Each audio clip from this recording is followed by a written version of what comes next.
ஒரு நாள் பெரிய மலைகள் நடுவில் காட் சிவா கண்ண மூடி தியானம் பண்ணிக்கிட்டே இருந்தாராம்.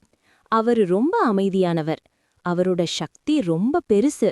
ஆனா அவர் ரொம்ப எளிமையாக இருக்க விரும்புவார்.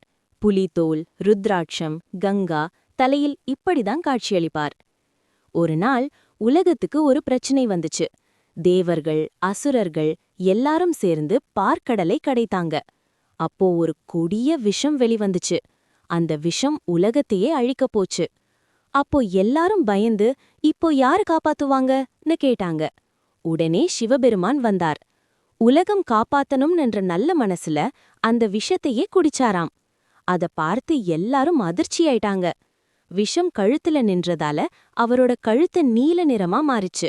அதனாலதான் அவருக்கு நீலகண்டன்னு பேரு வந்துச்சு. அந்த நாள்தான் மகா சிவராத்திரி. அந்த இரவு மக்கள் எல்லாரும் விழித்திருந்து சிவனுக்கு ஓம் நம சிவாயன்னு ஜபம் பண்ணுவாங்க.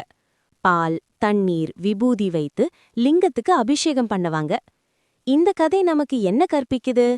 நம்ம சக்தி இருந்தா அதை கெட்டதுக்கு இல்ல, நல்லதுக்கு தான் பயன்படுத்தணும். மற்றவர்களை காப்பாத்துறது தான் உண்மையான பெரிய தன்மை. அதனால தான் மகாசிவராத்திரி நமக்கு முக்கியமான நாள்.